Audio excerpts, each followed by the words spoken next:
ब्याज कलायत के अंदर पहुंचे हो, क्या मामला है? देखिए, हमारा बिजली का चल रहा है। आपने देखा कि बिजली मंत्री हैं देश के हरियाणा के पूर्व सीएम मनोहर लाल खट्टर जी।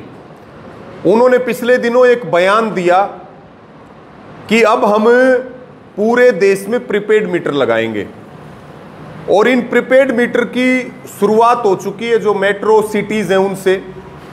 यानी कि उनका स्पष्ट कहना है कि आप मोबाइल की तरह रिचार्ज करोगे तो आपको बिजली मिलेगी, जैसे मोबाइल में रिचार्ज होता है तो मोबाइल काम करता है।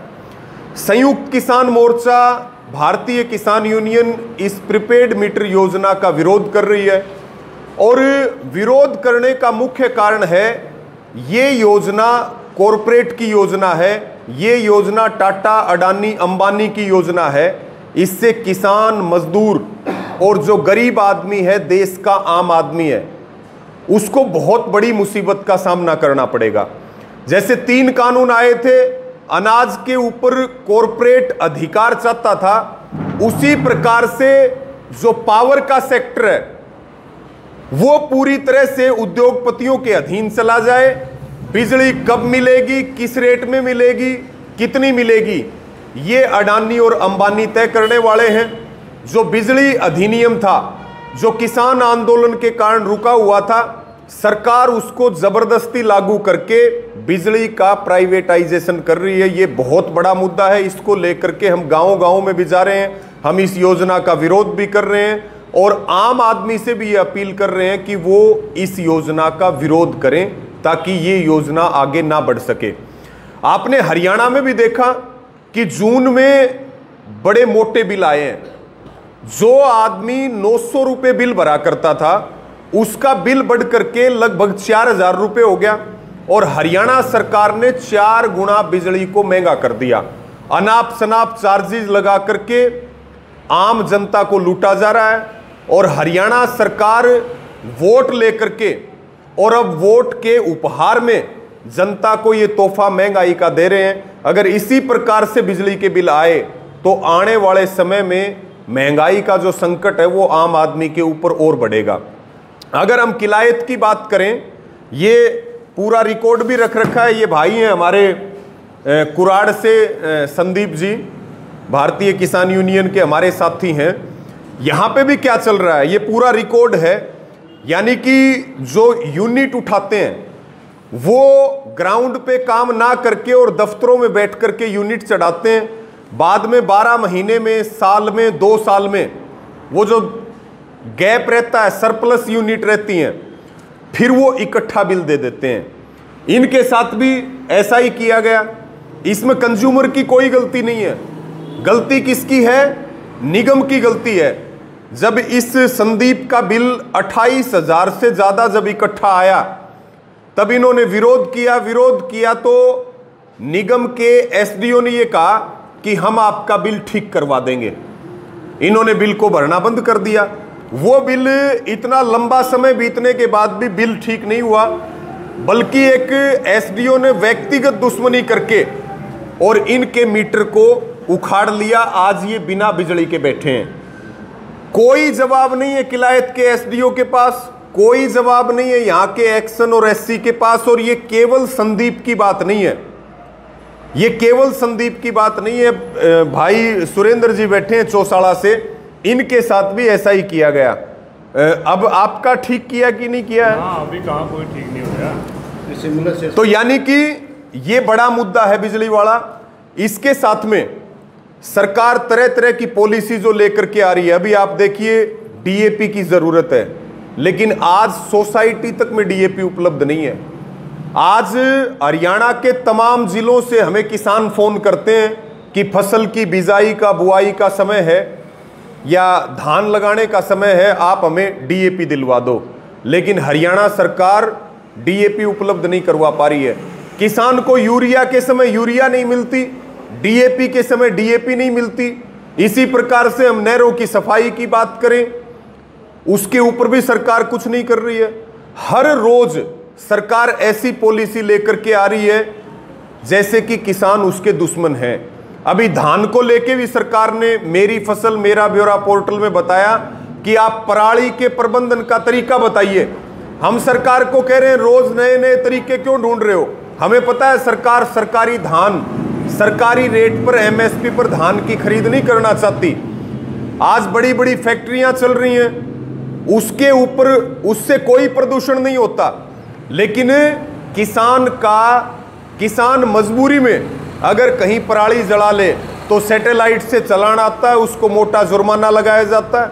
एक बड़ी समस्या की तरफ मैं आपका ध्यान दिलाऊंगा, ये टायर पायरोलिसिस प्लांट लगे हुए हैं। जर्मनी से टायर मंगाया जाता है, चाइना से टायर मंगाया जाता है, यूके से टायर मंगाया जाता है। इनके प्लांट लगे हुए हैं, ये प्रदूषण के सबसे बड़े अड्डे हैं। वायु प्रदूषण ये करते हैं, जल प्रदूषण ये करते हैं। हम बार बार सरकार को कहते हैं, लेकिन सरकार में बैठे हुए लोगों के ये सारे काम हैं या उनके रिश्तेदारों के काम है। सारी जो फांसी लगानी है वो किसान को लगाने का काम करना है, ये सरकार की मंशा है।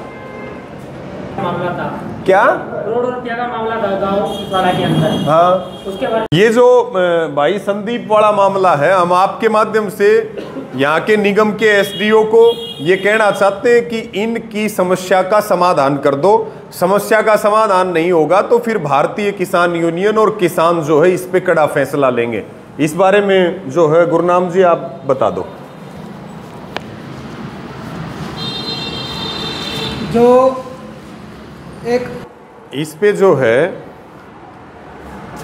एक बात आपके बीच में और रखूंगा। अभी एक बड़ा मुद्दा चल रहा है, 10 साल पुराने डीजल वाहन और 15 साल पुराने पेट्रोल वाहन।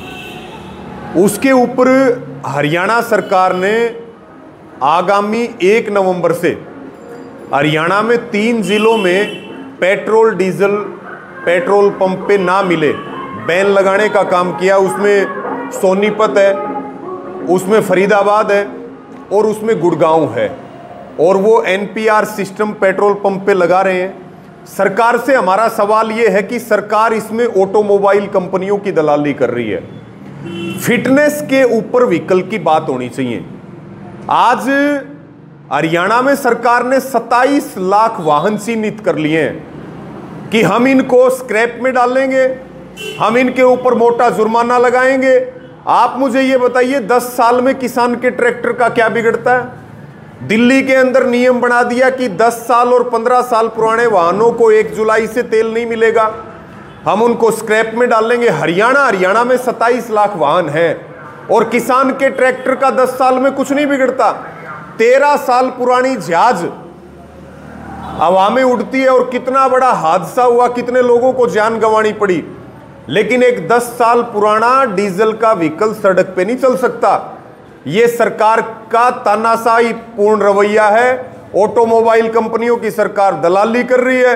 रेलवे के इंजन 50 साल पुराने चल रहे हैं, सरकारी विभागों में गाड़ियां 25 साल पुरानी चल रही हैं। हम सरकार को ये कहेंगे, अगर किसान के ट्रैक्टर को और आम आदमी की गाड़ी को रोकोगे तो फिर किसान भी रेल के इंजन को रोकेंगे और सरकारी विभागों की गाड़ियों को रोकने का काम करेंगे। इसके खिलाफ भी हम मजबूती से अभियान और आंदोलन चलाएंगे। देखिए, लगातार मीटिंगें चल रही हैं, लगातार किसान पंचायतें चल रही हैं, अलग अलग इश्यूज के ऊपर हमारे आंदोलन चल रहे हैं, हमारी सदस्यता अभियान चल रहा है। जो यूनियन के संगठन को मजबूत करने का काम है वो चल रहा है। और आगे संयुक्त किसान मोर्चा की जो राष्ट्रीय स्तर की बैठक होगी उसमें एमएसपी पे गारंटी और दूसरी जो हमारी राष्ट्रीय स्तर की मांगे हैं उनके ऊपर आगे की रणनीति बनेगी। और अब तो लोग यूनियन पे ही भरोसा करते हैं।